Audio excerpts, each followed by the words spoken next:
Apa khabar semua? Okey, pada malam ini Brother Fai bersama dua lagi rakan berada di rumah Agam Sanjay Jil, okey, yang terletak di Bukit Gasing, Petaling Jaya. Di sinilah rumah yang menjadi misteri dan ada kisah-kisah dia, kisah yang tersendiri yang kita nak rungkaikan. Okey, nanti sebentar lagi kita akan rungkaikan apa kisah di sebalik rumah ini. Apa kabar semua? Anda bersama The Haunting Cruise dan PN di dalam segmen Kisah Seram.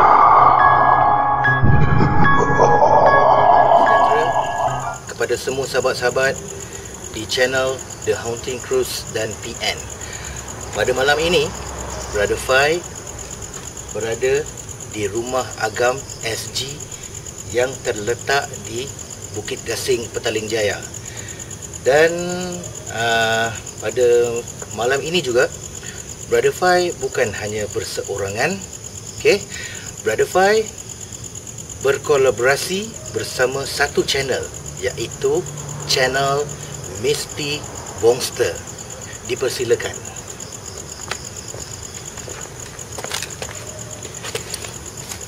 Assalamualaikum. Waalaikumsalam. Apa khabar? Alhamdulillah. Sihat ya? Ya. Okey. Boleh saya panggil Bong Boleh. Okey. Bong tahu kan sekarang ni kita berada di SG House ni, rumah Agam SG, ataupun dikenali sebagai Sanjay Jil House. Okey.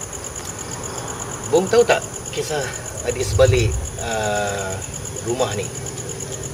Kalau kisah yang sahih tu sebenarnya masih mencari-cari juga.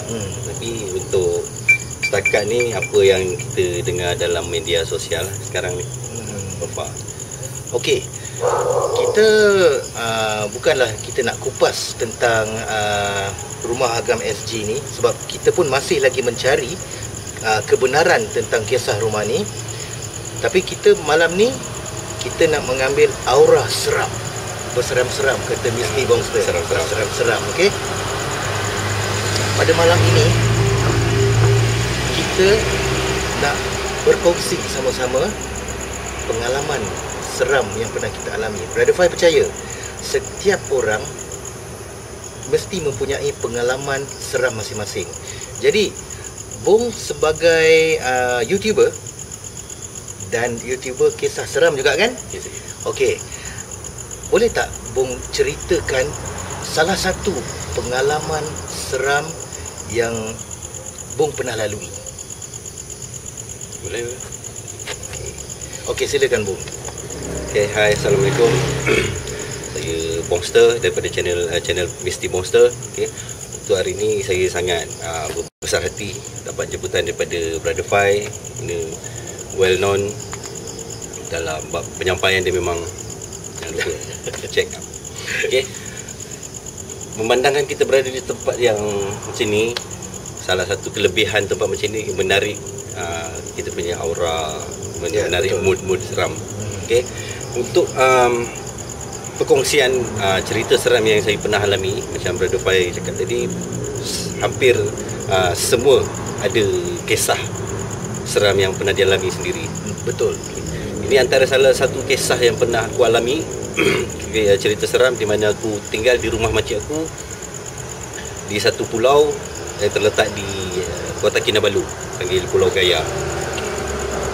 Dan aku tinggal di rumah makcik aku di satu part dalam rumah tu yang sebelumnya dibuat store, dan ada satu pintu akses keluar daripada rumah tu, daripada store tu. Masa tu aku seorang kat rumah tu. Tengah malam aku dikejutkan dengan satu hentaman kuat daripada atas zinc. Sebab rumah macam biasalah, rumah-rumah dekat pulau kebanyakannya atap zinc.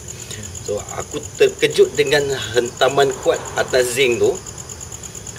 Dan selepas daripada hentaman bunyi zinc ke atas tadi tu, diiringi dengan bunyi heretan sesuatu.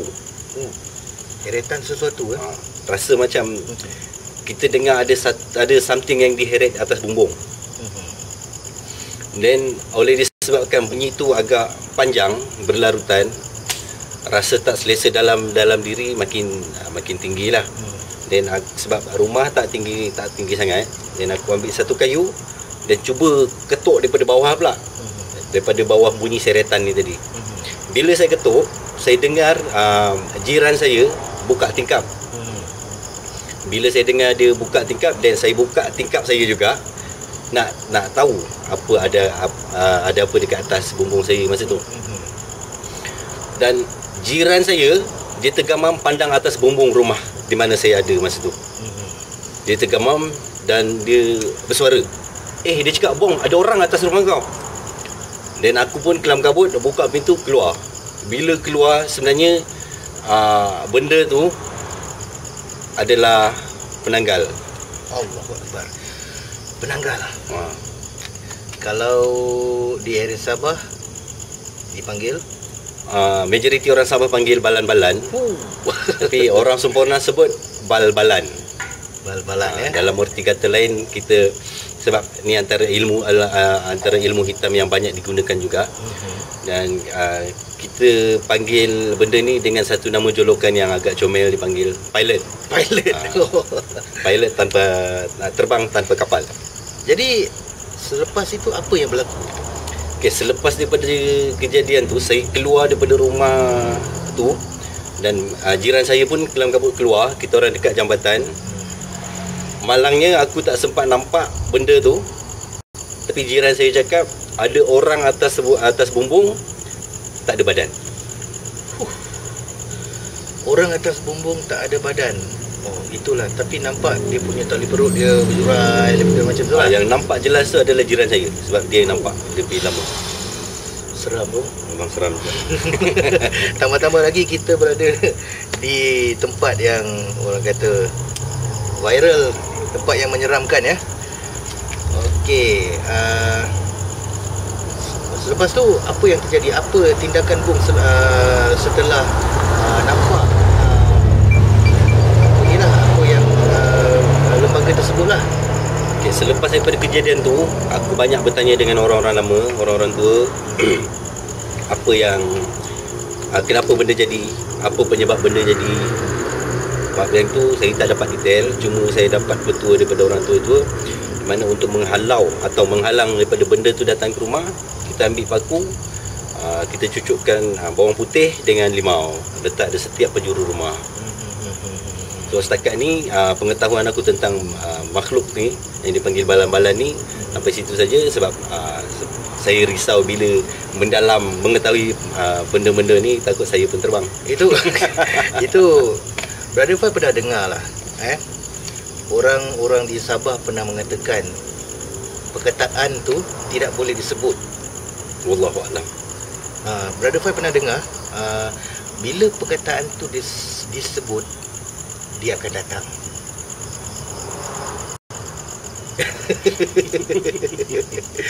Kau takut? Lain macam. Aku pun takut. Tapi bila kita sebut pasal Brother Fai sebut tadi, benda ni bila kita sebut nama dia, dia rasa terseru, dia datang. Tapi dalam channel saya ada buka satu cerita pasal kes balan-balan ni juga, di mana sewaktu saya bercerita, saya dapat dengar suara balan-balan ni. Okey. Waktu tu Bung berada di Putrajaya. Di luar kawasan lah, yes, bukan di studio lah. Bukan. Okey. So nanti korang boleh check balik di channel Mr. Bongster, di mana Bung bercerita di luar kawasan, di area Putrajaya. Okey. Guys, masjid tinggalan kereta lama bosku, kereta sport.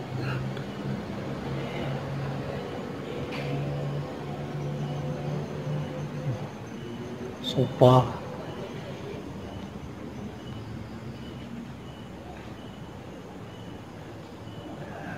dik seorang-seorang pisang guys. Seat masih ada guys. Kereta. Guys.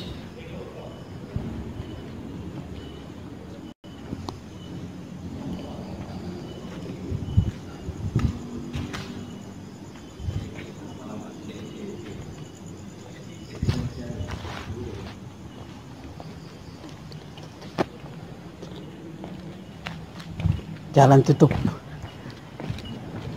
Bang, enjinnya ada lagi bang. Hah? Enjinnya ada lagi. Ada bot.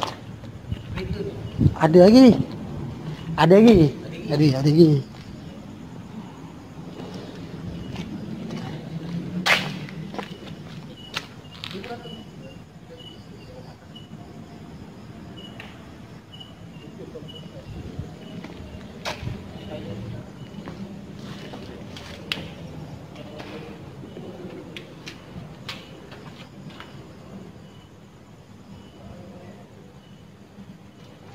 Sini kau bang.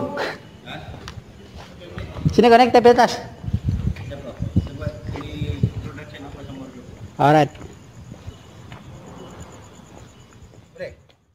Okay guys, kita ada tetamu jemputan pada malam ini ya. Okay, tetamu jemputan kita. Okay, silakan. Assalamualaikum. Assalamualaikum. Apa khabar? Baik, alhamdulillah. Siapa nama? Budin, Budin. Okey, Budin. Budin berasal dari mana Budin? Sabah. Daripada Sabah. Daripada Sampurna Sabah ya. Okey Budin. Pada malam ini, okey. Kita nak kongsikan pengalaman seram yang pernah Budin lalui kan. Yang pernah Budin lalui lah. Okey. Jadi Budin boleh tak kongsikan pengalaman seram? Salah satu daripada pengalaman seram yang Budin lalui lah. Silakan Budin. Okey, sebelum tu saya mengucapkan ribuan terima kasih kepada abang apa ni? Brother Fai. Brother Fai. Okey, menjemput saya untuk masuk ke video dia. Okey, pengalaman tak banyak. Tapi pengalaman tu mengajar saya untuk berani. Sebab benda ni orang percaya tak percaya. So kat sini saya boleh kongsi lah. Okey, pengalaman saya pertama masa lama dah. Dengan cerita ni juga saya tak pernah cerita dengan mana-mana orang. Dekat sini je. Wah, bagus. Ini terbaik ni. Sebab iyalah kita cerita pun orang pun boleh kata lah ni buat-buat lah apalah. So kat sini saya akan cerita pengalaman saya. Sebab dekat kampung saya salah seorang yang boleh gaul mana-mana kampung. Saya boleh gaul dengan kampung sebelah, kampung tengah, kampung hujung. Hanya saya seorang. Wow. Yang lain daripada tempat saya tak boleh nak gaul-gaul biasa je lah. Ini kira awak adalah orang yang peramah lah ya. Lebih kurang lah. Campak mana-mana kampung boleh ngam lah. Lebih kurang macam tu. So dekat kampung saya kadang budak-budak dia nak lepak tu kurang. So saya lepak kampung sebelah. Kira dulu pun saya tinggal dekat kampung sebelah tu. Kita dah pindah rumah. So yang member-member yang sama-sama membesar tu kat kampung sebelah. So saya lepak kat sana lah. So lepak. Biasa balik pukul 1, paling awal pun pukul 12. So boleh kata hari-hari lah. Balik pukul 12, balik pukul 1. Biasa lah, rumah je. Balik ada satu malam tu, bila nak balik dalam pukul, nak dekat pukul 1 lah. Balik kat tempat kampung saya tu ada rest house lah. Rest house. So rest house tu memang orang jarang lah nak duduk. So nak balik tu lebih kurang daripada kampung sebelah tu. Nak pergi rumah saya tu lebih kurang dalam 300 meter macam tu lah. So dalam perjalanan nak balik rumah, nak sampai dekat rest house. Kira rest house dengan rumah saya tu dah kira dekat sikit lah. Dah dekat lah. So dalam perjalanan tu nampak lah sekumpulan anjing lah. Oh, sekumpulan anjing. Anjing liar lah maksudnya.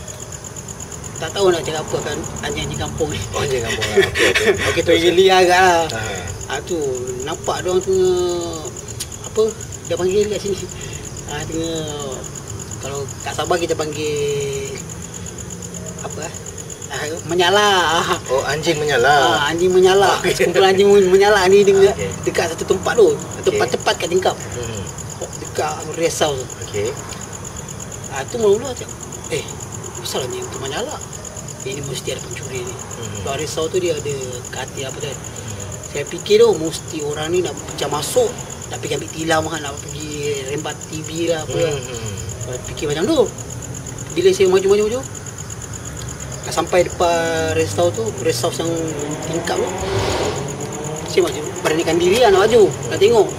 Saya tengok betul-betul dekat tingkap tu ada satu bayangan putih lalu.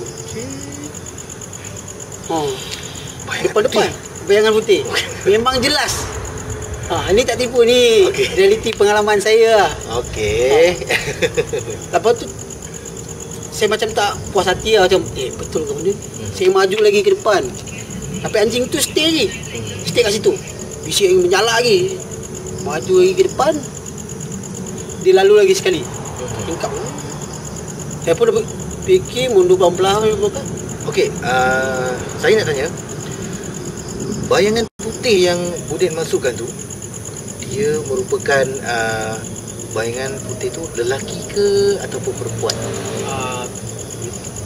Apa yang saya nampak tu dah confirm lah perempuan. Bermakna rambut panjang. Rambut panjang, putih, memang nampak jelas lah. Tu saya maju-maju, tengok dia sekali lagi dia lalu. Saya dah mundur pelan-pelan. Tu dia laju sikit lah mundur. Terus saya pandang belakang. Tak ada, anjing tu menyala. Sambil saya makin laju nak lari, anjing tu sekali lah lari. Pengalaman saya tu membuatkan saya ada keberanian lah. Sebab pengalaman dia mengajar. Yalah, suatu saya boleh kata berani tu tak berani lah. Tapi boleh try lah. Bermakna sejak daripada pengalaman tu membuatkan Budin lebih berani. Bermakna lain kali kalau nampak Budin tak lari lagi lah. Mungkin lah. Sama ada dia lari atau saya lari. Tu je. Okey Budin. Okey, terima kasih banyak kerana sudi kongsikan pengalaman seram Budin. Okey, kita jumpa pada hari yang lain nanti. Okey bang. Okey. Bung telah kongsikan pengalaman seram Bung lah. Okey, sekarang ni Brother Fai pun nak kongsi juga pengalaman Brother Fai. Mana boleh kau seorang je, aku pun kena juga kan. Silakan. Okey, macam ni lah. Perkara ni, kisah ni bukan dilalui oleh Brother Fai, tapi pernah diceritakan arwah ayah Brother Fai pernah menceritakan kisah pengalaman dia sebagai pengawal keselamatan di sebuah kilang yang Brother Fai tak payahlah nak sebut nama kilang tu ya. Kilang tu memang terkenal, yang terletak di Shah Alam. Okey, pada malam masa tu arwah ayah Brother Fai masa tu kerja shift malam lah. Jadi kena pula pada hari tu adalah hari cuti umum. Kalau Brother Fai tak silap, masa tu cuti raya, hari raya Aidilfitri. Jadi arwah ayah ni dia sebagai pengawal keselamatan, dia kena bekerja lah pada waktu tu. Masa tu di dalam kilang tu memang langsung tak ada orang, semua orang cuti. So tiba masanya masa tu arwah ayah Brother Fai pergi untuk ni lah, untuk clogging lah. Clogging ni untuk kunci jam lah, setiap 2 jam sekali lah. Okey. Waktu tu arwah ayah dia masuk dekat dalam plant. Okey, dalam plant tu memang masa tu keadaan memang sunyi dan gelap. Masa tu dia dalam satu kilang tu dia bersendirian lah. Ya, dia seorang je masa tu. Macam okey. Dia berjalan. tiba dekat satu office dekat situ, kan? Tiba-tiba dia tengok pintu bergoncang sendiri. Pintu tu bergoncang tau. Pintu tu bergoncang. Dia kata apa, tolonglah kan, aku ni cari rezeki, bukan aku nak kacau orang, janganlah ganggu, dia kata kan. Yang kata ni arwah ayah yang cakap lah. Masa tu memang dia dah seram sejuk lah. Tapi apa boleh buat, sebab apa, dia dalam bertugas dia terpaksa teruskan jugalah kan, untuk round kawasan kilang tu. Selepas daripada insiden yang pintu tu bergoncang, dia terdengar ada satu benda yang betul-betul berat, yang besar, jatuh daripada atas, boom, jatuh ke bawah. Lepas tu dia mencari apa benda yang jatuh ni tau. Apa benda yang jatuh. Lepas tu bila dia tengok, memang tak ada apa pun yang jatuh, tapi bunyi memang kuat. Macam bunyi dia memang kuat. Lepas tu dia pun jerit lah. Dia kata kan, Aku dekat sini, aku nak cari rezeki untuk anak isteri aku kan, jangan kacau, katanya kan. Itu dah tahap stres dah tu sebenarnya. Dia dah tahap macam ketakutan yang lampau lah. Lepas tu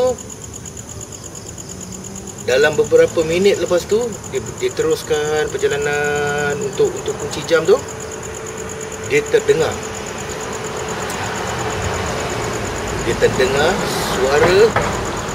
suara orang perempuan. Suara tu bukanlah suara mengilai, bukanlah suara menangis ke apa, tak ada. Dia dengar suara hello. Damn. Jadi kau bayangkan kan? Kalau aku dah lari, cuba bayangkan hello. Bergema suara tu, hello kan.